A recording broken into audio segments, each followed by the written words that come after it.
Mesdames et messieurs, chers amis internautes, bonsoir. Comme promis la semaine dernière, je l'avais dit qu'aujourd'hui, on allait se retrouver pour nous parler. On allait se retrouver et on allait parler de la gestion du temps. Il y a des personnes qui semblent avoir moins de temps que les autres dans leur fonctionnement, dans leur façon de faire, dans ce qu'ils ont à faire. Par contre, il y a des personnes qui arrivent à optimiser leur temps de sorte même à se mettre au service des autres. Alors, c'est de ça que nous allons parler aujourd'hui. Et pour en parler, nous répondons en fait à la question de quelqu'un. Elle s'appelle Alima. Elle s'appelle Alima. Et donc, c'est une Ivoirienne. Alors, elle a posé la question de savoir. Elle dit que elle se trouve souvent submergée et hyper occupée, tellement occupée, je dis dans ces mots, tellement occupée qu'elle a l'impression d'avoir moins de temps que les autres. Alors, elle a besoin de conseils. Donc, elle dit qu'elle a besoin de conseils. Il va falloir donc qu'on lui apporte notre aide. Mais tout d'abord, c'est quoi le temps? Le temps, c'est quelque chose qui est visible. Le temps, c'est quelque chose qu'on ne voit pas. Alors, mais le temps, c'est une continuité infinie. Le temps, c'est le milieu où se déroule la succession des événements et des phénomènes, les changements, les mouvements et leur représentation donc dans la conscience. C'est cela le temps. Donc le temps, il n'y a pas personne, il n'y a pas personne qui a plus de temps que d'autres. Nous avons tous 24 heures dans la journée. Tout dépend de ce que chacun fait de ces 24 heures. C'est en fonction de ça qu'il réussit à appeler à l'existence telle réalisation ou telle réalisation. Mais gérer, c'est quoi?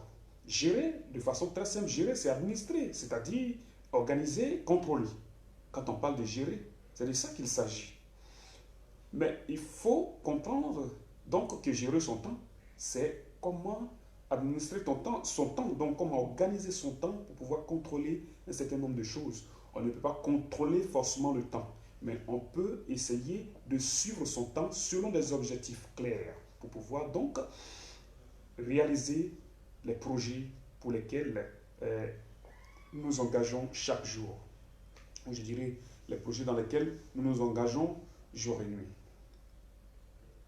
Alors, je voudrais que vous sachiez quelque chose de très important. C'est que le temps, c'est votre plus grande ressource. Le temps, c'est votre plus grande ressource. On ne peut pas acheter le temps. On ne peut pas acheter le temps. Donc le temps, c'est votre plus grande ressource. Et il faut comprendre que, au fond, euh, tout le monde peut réaliser ce qu'il est censé réaliser tant qu'il arrive à mieux gérer son temps. Et donc, comment pouvoir gérer ce temps-là? Ma très chère sœur, c'est donc comme ça que je vais te répondre. Et puis, il faut dire qu'elle n'est pas la seule. En dehors d'elle, il y a aussi beaucoup de personnes qui ont posé la même préoccupation. Et donc, considérez que cette réponse que je donne en ce moment en vidéo, c'est pour vous tous à la fois. Alors, je vais vous donner 8 choses à faire pour mieux gérer votre temps. Pour mieux gérer votre temps, je vais vous donner de façon très brève 8 choses à faire. Quand je suis en conférence, je vais plus dans les détails, j'explique davantage et je donne plus d'éléments. Mais là, avec les réseaux sociaux, on n'a pas le temps, il faut donner l'essentiel et puis aller rapidement. Voilà, donc je vais vous laisser quelques points essentiels qui pourront vous aider. Maintenant, il y a des éléments supplémentaires que si vous en avez besoin, si vous êtes une organisation, vous pouvez m'inviter pour une conférence, ou bien si vous êtes l'association également, vous pouvez faire la même chose. Dans le cas contraire, vous pouvez aussi m'écrire et m'envoyer un message et en réponse, je vais vous donner ces éléments-là. Au fur et à mesure, vous allez comprendre. Alors, les 8 choses à faire pour pouvoir mieux gérer votre temps.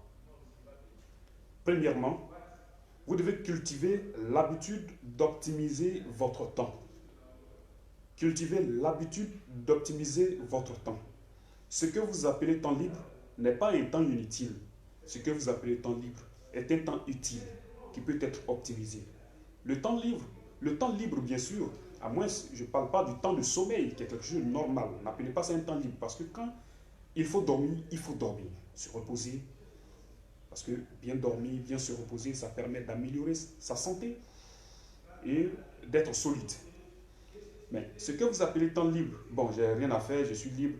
Les temps libres peuvent être optimisés. Donc, cultivez l'habitude d'optimiser votre temps. Par exemple, moi, par exemple, je prends mon cas.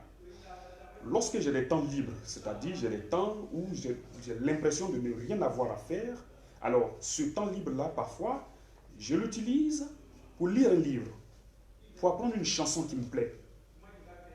Je l'utilise pour chanter. Parfois, je l'utilise pour jouer au piano. Ou bien, je l'utilise également pour écouter un livre audio, quelque chose qui me fait du bien. C'est comme ça que j'exploite mes temps libres. Donc, vous voyez. Et dans un temps libre, selon la façon dont, selon les circonstances, selon le contexte, on peut mettre dans un temps libre une préoccupation, par exemple, une sollicitation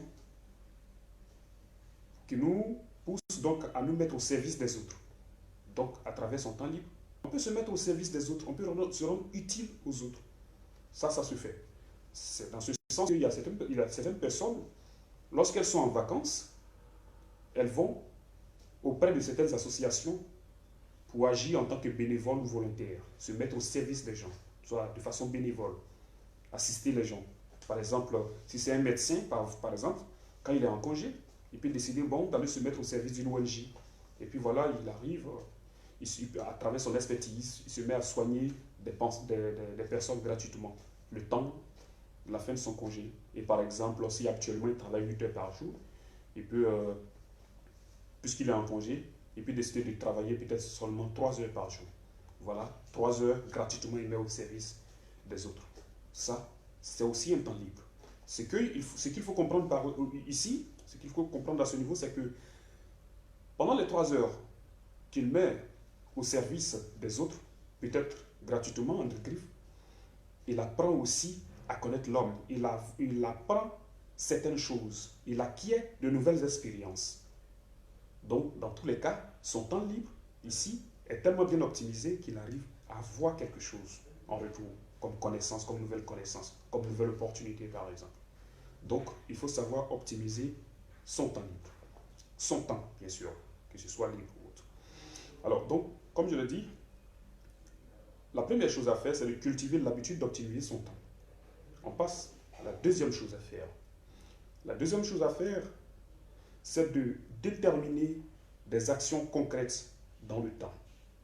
Vous devez déterminer des actions concrètes dans le temps. C'est-à-dire, par exemple, vous avez des choses à faire.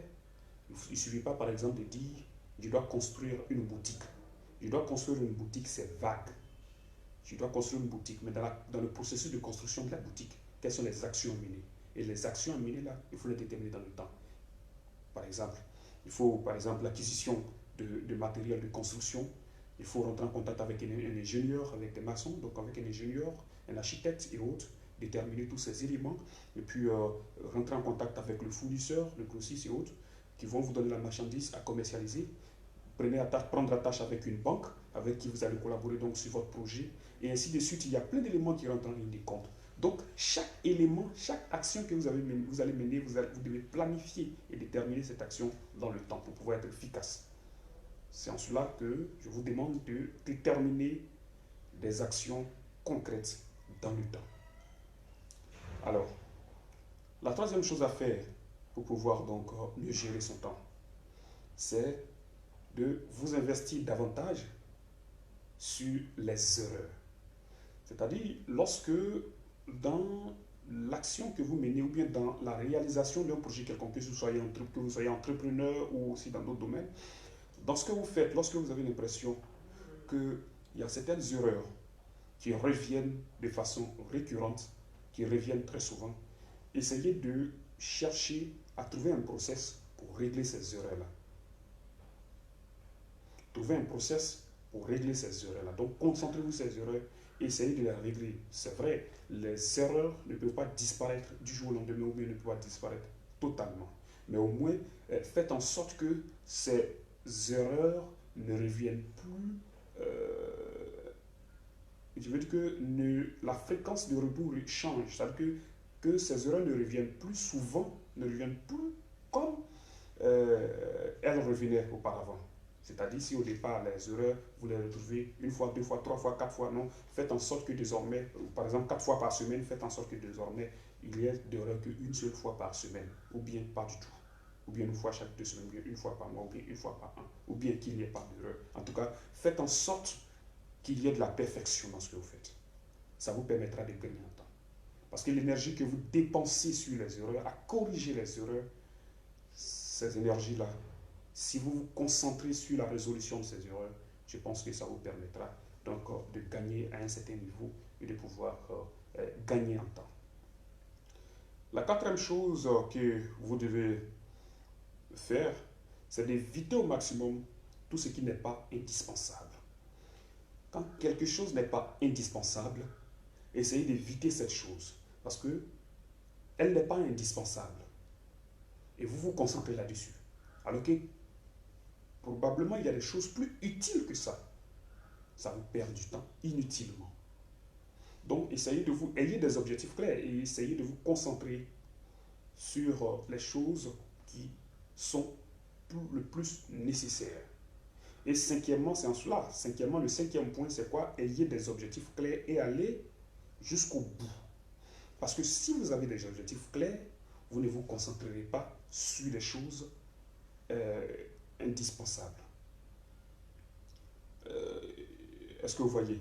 C'est-à-dire que si vous avez des objectifs clairs, vous n'allez pas vous concentrer sur des choses que vous pouvez éviter. Est-ce que vous voyez un peu? Vous ne pouvez pas vous concentrer sur des choses qui ne sont pas indispensables, des choses que vous pouvez éviter. Donc, ayez des objectifs clairs en fonction de vos objectifs. Faites des planifications et concentrez-vous sur les choses les plus essentielles. Le sixième point, après l'objectif clair, c'est que vivez votre vie et non celle des autres. Vous connaissez votre vie. Vous vivez votre vie. Vous savez ce que vous endurez. Ne vivez pas la vie des autres, vivez votre vie. Ce n'est pas parce que quelqu'un pense que cela est bon pour vous que c'est bon pour vous. Vous vous connaissez vous-même. Est-ce que vous voyez? Ici, j'en parle parce que parfois dans notre façon d'évoluer, dans notre façon d'agir,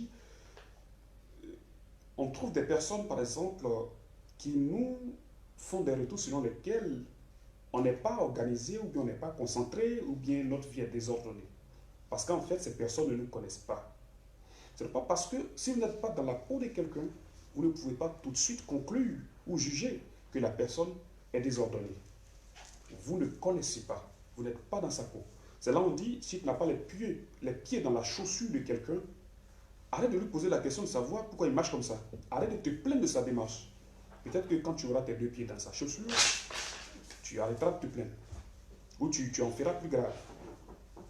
Et donc, parfois, la réaction des gens, on peut voir des gens qui donnent l'impression d'être désordonnés, mais au fond, ils sont organisés en fonction de leurs objectifs.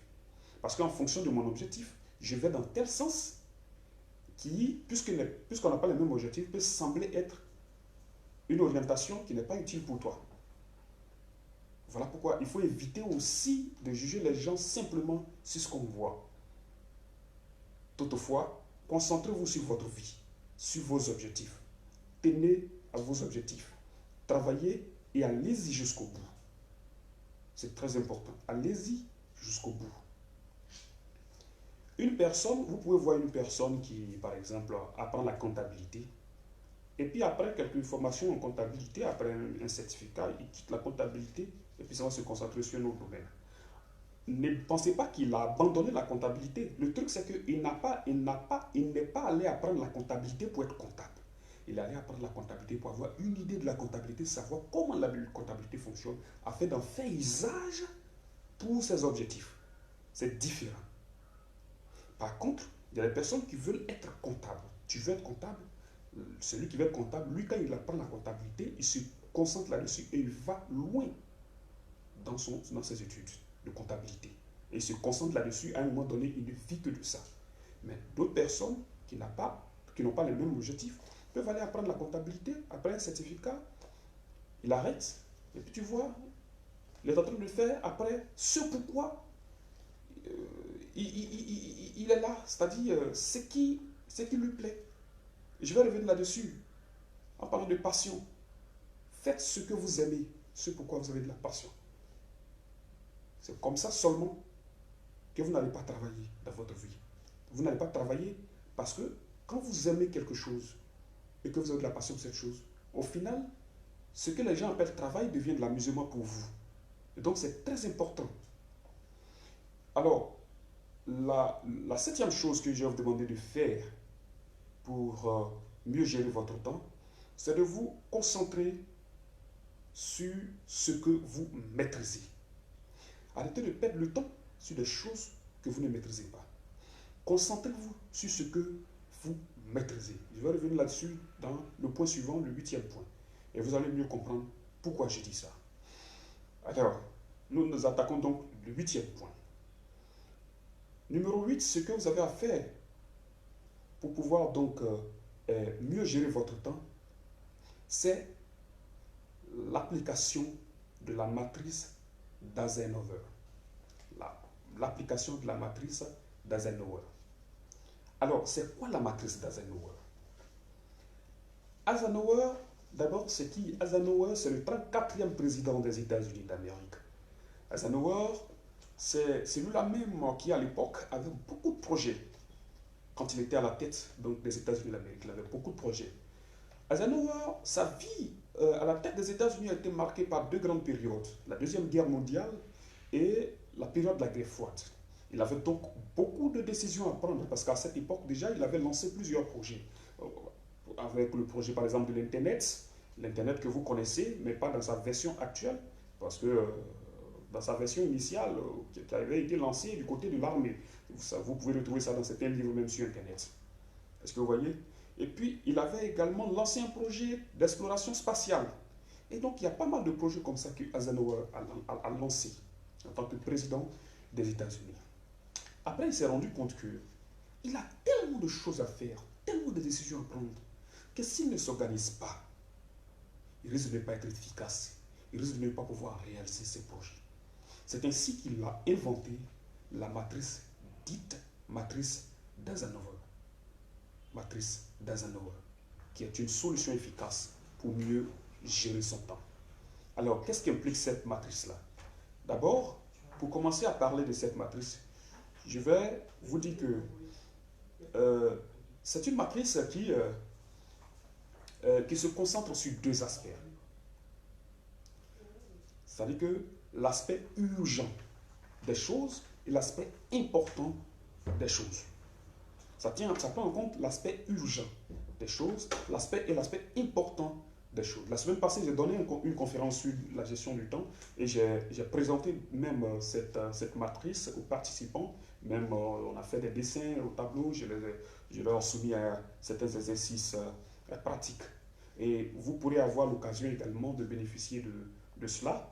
Et pour les personnes qui veulent avoir exactement le schéma de la matrice, bien, vous pouvez m'envoyer juste un message et en réponse, je vais vous envoyer la matrice. Et donc, cette matrice est concentrée sur deux aspects. L'aspect important des choses et l'aspect urgent des choses. Vous savez, c'est une matrice qui nous fait comprendre qu'il faut prioriser tout ce qui est important et urgent dans l'organisation de votre temps, dans tout ce que vous avez à faire. Mettez la priorité sur tout ce qui est important et tout ce qui est urgent.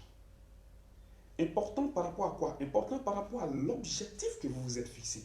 Important par rapport à la valeur de l'action que vous devez mener. Donc, c'est un peu cela que présente la matrice d'Eisenhower. Alors, l'urgent, en ce qui concerne l'urgent, il faut dire que ça peut être urgent pour moi. Une chose peut être urgente pour moi, mais pas forcément pour vous. Comme une chose peut être urgente, je dirais urgente pour vous, et pas forcément urgente pour moi. Donc, selon que ce soit pour moi ou pour l'autre, je me tiens à déléguer la tâche ou à exécuter la tâche moi-même. Alors, Qu'est-ce que cela veut dire? Dans la matrice de Eisenhower, on a ceci. D'abord, on a des tâches qui sont moins urgentes et moins importantes. Alors, quand quelque chose, puisqu'on a dit qu'il faut, dans toute action, il faut prioriser, dans tout ce qu'on a fait, il faut prioriser les choses qui sont plus importantes et plus urgentes. Mais dès lors qu'une tâche n'est ni importante, et bon, je dirais moins importante, moins urgente, qu'est-ce qu'il faut faire? Eisenhower nous dit que, quand c'est comme ça, il faut soit supprimer cette tâche-là qui n'est ni urgente, ou bien qui est moins urgente, ou moins importante. Il faut soit la supprimer, ou soit ajouter de la valeur, reconsidérer cette tâche-là, revoir cette tâche-là, donc rajouter de la valeur pour lui donner encore plus d'importance. Dans le cas contraire, quand on ne voit pas exactement où est-ce que ça peut être utile, il faut supprimer carrément cette tâche. Donc, ce qui est moins urgent et moins important, c'est soit à supprimer, soit à réanalyser, à reconsidérer. Pour ajouter de la valeur, bien sûr. Maintenant, il y a d'autres tâches qui sont plus urgentes et moins importantes. Lorsque la tâche est plus urgente et moins importante, eh bien, elle est urgente. Mais est-ce qu'elle est importante? Importante, c'est par rapport à vous, en fait. Importante, c'est par rapport à vous. Alors que urgent, important, c'est par rapport à vous, mais urgent, ce n'est pas nécessairement par rapport à vous. Ça peut être nécessairement à l'extérieur de vous, c'est-à-dire à l'extérieur de votre cerveau. Si vous êtes entrepreneur, ça veut dire, par exemple, quelque chose qui est en rapport avec les partenaires, bien à vos collaborateurs, etc. etc. Donc, c'est urgent parce que si ce n'est pas fait, par exemple, vous bloquez le processus. Donc, il faut que ce soit fait. Mais, toujours est-il que ce n'est pas aussi important que ça. En ce moment-là, vous déléguez la tâche, tout simplement. Vous déléguez à quelqu'un d'autre, vous essayez de voir est-ce qu'il n'y a pas un collaborateur qui peut mener l'action et ensuite vous déléguez la tâche. Dans le processus de délégation de la tâche, pour gagner en temps et en efficacité, apprenez à faire confiance à vos collaborateurs.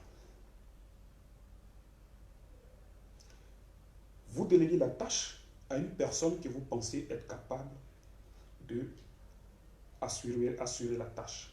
Mais cette personne qui semble être capable d'assurer la tâche n'est pas vous. Ça veut dire qu'elle n'assurera pas la tâche exactement comme vous. Donc ne dites pas aussi que comme ce n'est pas vous, donc ça ne sera pas forcément bien fait. Non, ça ne sera pas forcément fait comme vous le voulez parce que vous n'avez pas la même façon de penser. Mais il faut faire confiance à votre collaborateur, à vos collaborateurs et les amener progressivement à s'améliorer au fur et à mesure. C'est très important. C'est ça aussi un bon leader. C'est ça aussi la marque de mon leader. Les leaders, les grands leaders, aident leurs collaborateurs à s'améliorer et à grandir. C'est très important. Donc, les tâches qui sont plus urgentes, mais qui sont moins importantes, ce sont des tâches à déléguer. Vous n'avez pas à les faire vous-même parce que ça va vous faire perdre du temps. Voilà.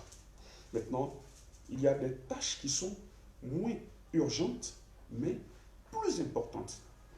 Des tâches qui sont plus importantes, mais moins urgentes. Quand une tâche est plus importante, mais moins urgente, en ce moment, il faut l'exécuter vous-même, parce que c'est une tâche qui est importante. Mais c'est vrai, c'est une tâche importante que vous devez exécuter vous-même. Mais ce n'est pas urgent. Est-ce que c'est urgent? Non, ce n'est pas urgent, d'accord? Donc, quand c'est comme ça, planifiez la réalisation de cette tâche-là dans le temps. Planifiez l'exécution de cette tâche dans le temps parce que ce n'est pas urgent. C'est à vous de faire vous-même. C'est à vous d'exécuter cette tâche parce qu'elle est importante.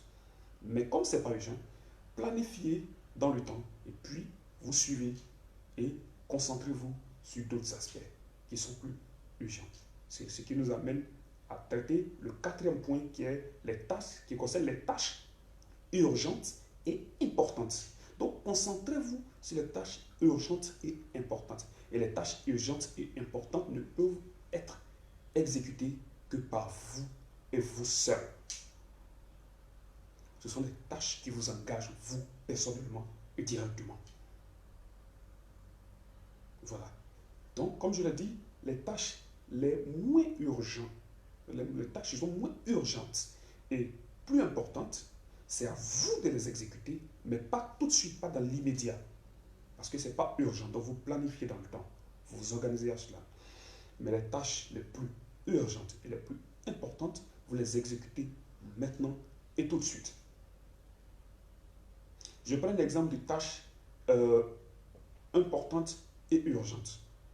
Les tâches les plus importantes et plus urgentes, par exemple. Vous êtes dans l'organisation, dans la structure, ou à la maison, famille, ça dépend, quel que soit l'environnement. Et puis il y a une crise qui s'installe, il y a un conflit, une crise qui s'installe. Alors, si vous êtes en entreprise, par exemple, lorsque la crise s'installe, lorsque le conflit s'installe, ça devient une urgence. Ça devient, vous devez régler ça urgemment. Et c'est très important parce que si vous laissez le conflit durer, traîner, ça va faire baisser la productivité. Le conflit va faire baisser la productivité. Ça va rendre vos collaborateurs moins efficaces.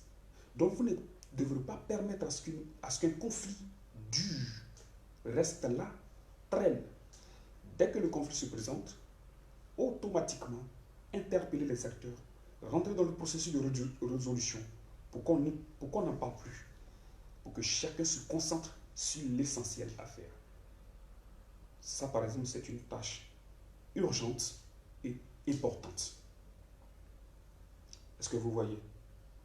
Donc, voici un peu un exemple de tâches urgentes et de tâches importantes, ou de quelque chose d'urgent ou de quelque chose d'important. Donc, je récapitule rapidement la matrice d'Eisenhower.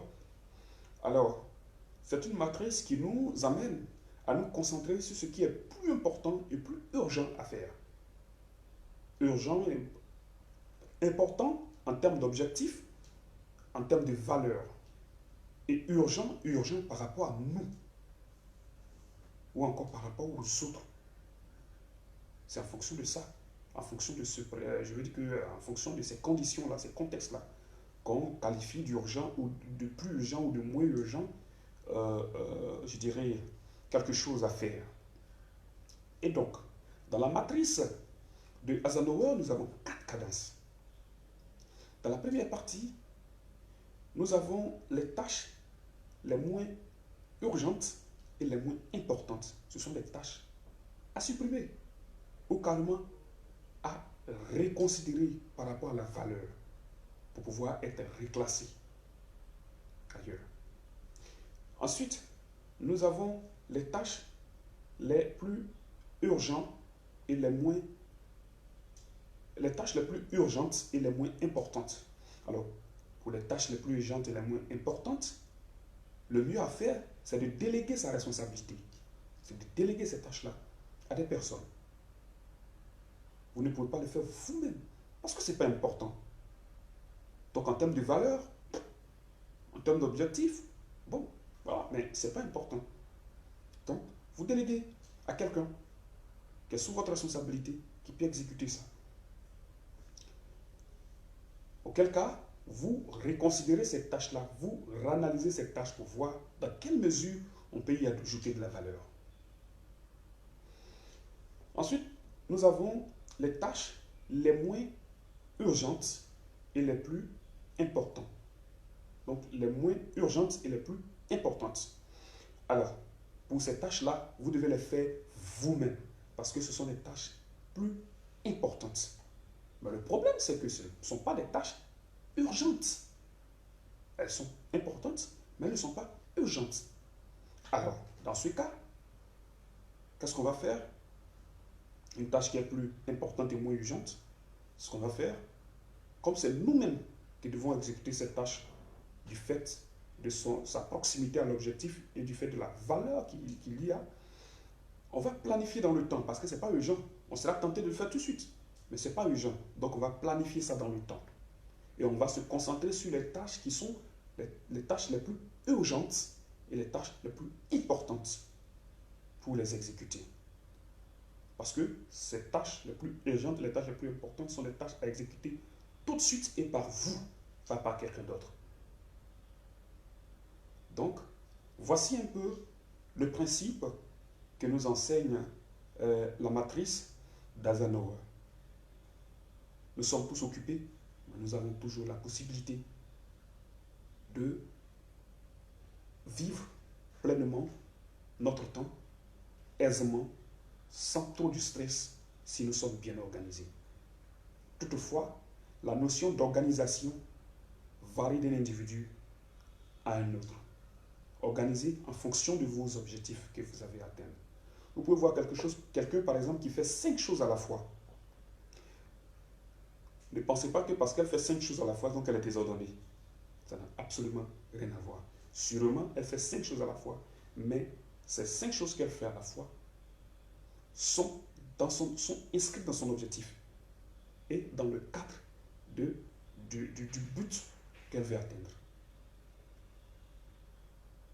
Et donc, le plus important qu'il faut retenir, c'est que quand vous avez quelque chose à faire, voyez la valeur en termes d'importance et d'urgence de cette chose pour pouvoir comprendre si vous devez faire ça tout de suite ou si vous devez faire ça plus tard, c'est-à-dire planifier, ou si vous devez déléguer cette tâche à quelqu'un, ou encore si vous devez supprimer. Voici les 4 aspects.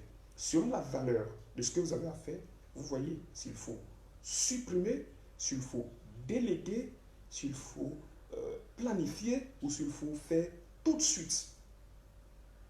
Lorsque vous intégrez cette matrice à votre façon de vivre, à votre façon d'agir, quel que soit le domaine, si vous êtes un manager, vous êtes un père de famille, vous êtes une mère de famille, vous êtes un responsable de société, vous êtes un responsable dans une organisation, eh bien, vous allez voir à quel point vous serez efficace. J'ai pris cette habitude-là de me comporter comme un enfant, parce que déjà à l'école primaire, je faisais ça. Lorsque le maître parle, je l'écoute et j'ai un stylo et une feuille toujours à côté. Quand il dit quelque chose de marquant qui m'intéresse et que je n'ai pas envie d'oublier, je note ça sur cette feuille. Et après, arrivé à la maison, j'ai un cahier dans lequel j'écris. Et ça me permettait de retenir beaucoup de choses. D'abord, j'écris ça pour ne pas avoir à mémoriser immédiatement. Parce qu'il faut que je libère mon cerveau pour apprendre les choses, d'autres choses plus importantes que je dois connaître pour aller à l'examen. Mais au moins, je note ça quelque part, le temps de revenir dessus plus tard, pour voir dans quelle mesure ça va me servir. Ça, c'est ce que j'avais l'habitude de faire. Et aujourd'hui, lorsque je suis dans une organisation et qu'on me donne du travail à faire, je prends des notes. Et chaque matin, quand j'arrive, j'essaie de réfléchir aux différentes tâches que je dois exécuter. Et j'ai les notes, 4-5 tâches, je les note, je dis, ça, il faut que je boucle ça. C'est urgent, c'est important, c'est urgent. Il faut que je fasse ça avant de rentrer aujourd'hui. Je me concentre là-dessus, je fais. Une fois que je fais, je finis, alors je peux passer à autre chose. Ça, c'est une façon personnelle pour moi d'organiser mon temps, pour pouvoir être efficace, pour pouvoir faire ce que j'ai à faire. Vous pouvez copier si ça vous intéresse, ou encore, vous pouvez trouver d'autres méthodes, d'autres approches qui vont vous permettre donc de mieux organiser votre temps et de ne jamais rien laisser rater, mais dans l'efficacité avec aisance. Donc, voici un peu ce que je voulais partager avec vous. Surtout, il faut comprendre que aussi, dans le processus de délégation, il y a beaucoup de choses à faire. Mais quand vous déléguez, comment déléguer? Pour déléguer, d'abord, il faut briefer les collaborateurs, les proches, si c'est à la maison, les enfants ou madame, etc. Enfin, ça dépend du milieu. Il faut briefer les autres sur ce qu'il y a à faire. Donc, vous leur apportez cette information. Voici ce qu'il y a à faire, voilà. Ce qui permet à d'autres de vous aider même parfois à enrichir votre idée sur ce qu'il y a à faire. Ensuite, il faut essayer de checklister, c'est-à-dire évoquer les différentes tâches. Et chaque fois que vous exécutez une tâche, vous cochez. Voilà. Ça vous permet d'être plus efficace et de mieux suivre ce que vous avez à faire. Et ensuite, quand vous déléguez, sachez que ceux à qui vous déléguez la responsabilité ne sont pas vous. Ils verront une autre façon de faire toujours la chose. Ce n'est pas pour autant que vous devez aussi toujours les blâmer. Parce qu'ils ne sont pas vous. Mais faites-leur confiance déléguer la responsabilité et puis aider-les à se corriger. Et parfois, lorsque vous leur donnez une responsabilité et qu'ils sont en train d'exécuter cette responsabilité, s'il y a des choses qu'ils ne comprennent pas, vous pouvez les aider à corriger et puis avancer. Mais parfois, quand ils viennent vous poser des questions, eh bien, vous pouvez leur suggérer de vous proposer des réponses à la question qu'elles-mêmes viennent vous poser. Simplement parce que vous avez besoin de réponses et non de problèmes. Alors qu'ils vous apportent, que ces collaborateurs vous apportent des solutions et non des problèmes. Donc aidez-les à vous apporter des solutions et non des problèmes. Parce que vous ne pouvez pas tout seul tout voir, tout gérer, tout comprendre. Et je vous assure que ça vous permet de vous concentrer sur les aspects que vous maîtrisez et d'être plus efficace. Parce que si vous voulez aller dans tout, il y a par exemple certains managers qui veulent tellement voir clair dans tout à la fois que finalement, ils ne sont pas efficaces, ils n'atteignent pas leurs objectifs. Parce qu'en fait, ils n'ont pas confiance, ils n'ont pas de la confiance en leurs collaborateurs. Et eux-mêmes ne maîtrisent pas aussi la chose pour laquelle, donc la chose sur laquelle ils sont concentrés. Et donc finalement, l'équipe devient moins efficace. Donc, pour les aspects que vous ne maîtrisez pas, ne vous embrouillez pas, ne vous emmerdez pas. Vous voulez apprendre, vous allez apprendre après.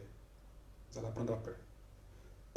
Déléguez ces responsabilités aux personnes qui maîtrisent et vous concentrez-vous sur les aspects que vous maîtrisez. L'un dans l'autre, en équipe, vous allez sortir tous gagnants. Voilà un peu la réponse que je peux te donner, ma très chère Alima, par rapport donc à ta préoccupation de comment gérer son temps. Et donc, je vais récapituler très rapidement.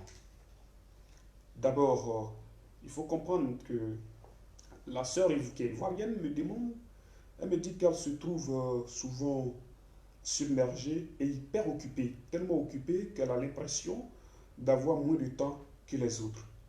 Elle a besoin de conseils.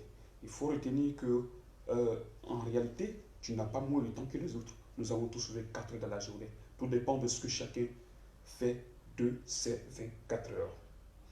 Alors, le temps, c'est quelque chose qui est visible, c'est vrai, mais le temps, c'est le bien le plus précieux que nous disposons. Et le temps, on peut gérer le temps. Gérer le temps, ça veut dire administrer son temps, organiser son temps pour pouvoir contrôler son temps par rapport à ce qu'on a à faire, par rapport aux objectifs.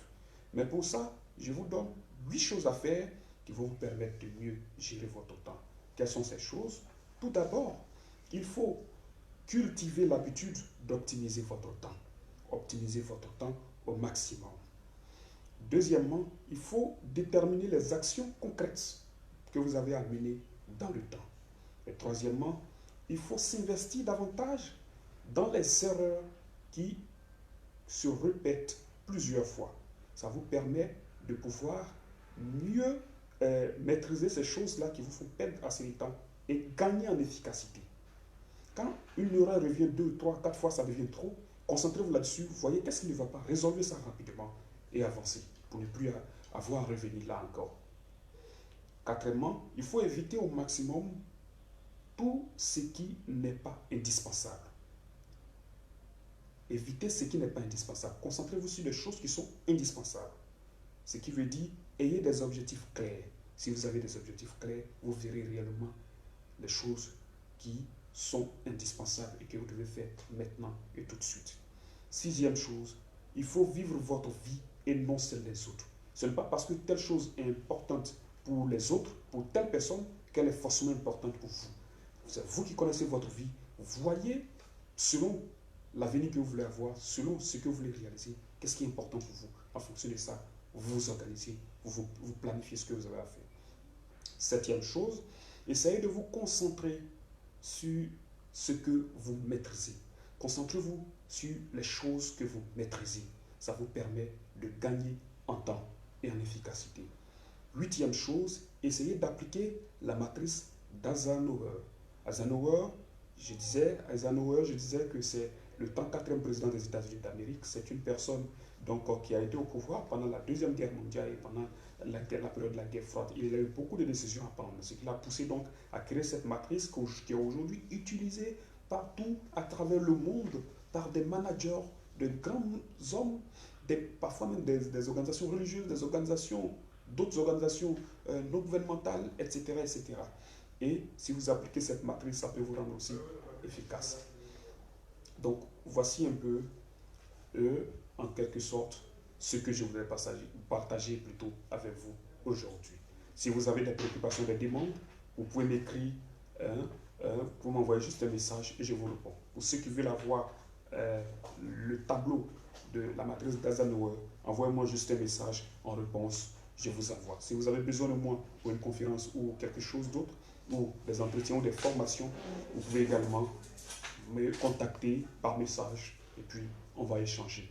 Merci à vous et à très bientôt.